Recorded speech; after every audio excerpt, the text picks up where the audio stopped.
வணக்கம் ஃப்ரெண்ட்ஸ். நம்ம இன்றைக்கி மஞ்சள் பூசணிக்காயில் பூரி செய்கிறது எப்படின்னு பார்க்கலாம். இதுக்கு மஞ்சள் பூசணிக்காயை கொஞ்சம் சின்ன சின்ன துண்டுகளாக வெட்டி தண்ணியில் வேக வச்சு வைக்கிறேன். ஃபஸ்ட்டு நீங்கள் ஆவியில் வேணாலும் வச்சுக்கலாம். நல்லா வெந்துருச்சு பாருங்கள். இதை நல்லா நைஸாக அரைச்சாச்சு பாருங்கள். நல்லா நைஸாக அரைச்சாச்சு. இங்கே தேவையான அளவுக்கு கோதுமை மாவு எடுத்து வச்சுருக்கேன். அதில் ஒரு ஸ்பூன் அளவுக்கு ரவையை ஒரு 5 நிமிஷம் ஊற வச்சு வச்சுருக்கேன். இதை அதில் போட்டுடலாம். தேவையான அளவுக்கு உப்பு போட்டுக்கோங்க. அப்புறம் கொஞ்சம் கொஞ்சமாக இந்த இதை போட்டு பிசைஞ்சுக்கோங்க. காணலைன்னா அதுக்கப்புறம் நீங்கள் தண்ணி தெளித்து பிசைஞ்சுக்கோங்க. மஞ்சள் பொடி ஒரு 1/2 டீஸ்பூன் அளவுக்கு போட்டுக்கோங்க. 2 ஸ்பூன் எண்ணெய் ஊற்றிக்கோங்க. இந்த மாதிரி நல்லா டைட்டாக பசங்கிக்கோங்க. மேலே 1 ஸ்பூன் எண்ணெய் ஊற்றி ஒரு 20 நிமிஷம் ஊற வச்சுக்கோங்க. அதுக்கப்புறம் போட்டுடலாம். நார்மலாக பூரி போடுற மாதிரி தான்.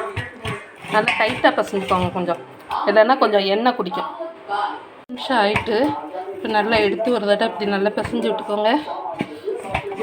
பிசைஞ்சு விட்டுட்டு சின்ன சின்ன உருண்டைகளாக இப்படி எடுத்துக்கோங்க. இப்படி உருண்டைகளாக பிடிச்சி வச்சுக்கோங்க. அதுக்கப்புறம் தேய்க்கலாம்.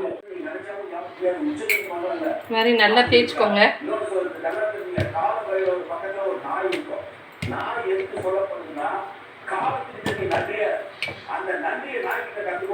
நான் எண்ணெய் தேய்ச்சிருக்கேன்.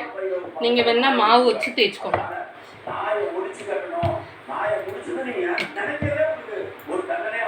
நல்லா காஞ்சிட்டு இப்போ பூரி போட்டு பொரிச்சு எடுத்துக்கலாம். தீயை நல்லா குறைச்சி வச்சுக்கோங்க.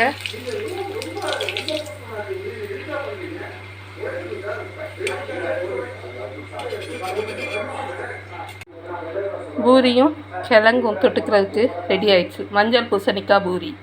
இதை நீங்கள் பிள்ளைங்க காய்கறி சாப்பிடாத பிள்ளைங்களுக்கு இந்த மாதிரி பூரி சப்பாத்தி அதோட சேர்த்து போட்டு செஞ்சு கொடுத்தீங்கன்னா காய்கறியும் உடம்புக்கு சேரும். உடம்புக்கு ரொம்ப நல்லது. Thank you friends. இதை நீங்களும் உங்கள் வீட்டில் செஞ்சு பாருங்கள். எப்படி இருக்குன்னு எனக்கு கமெண்ட் பண்ணுங்கள். தேங்க்யூ.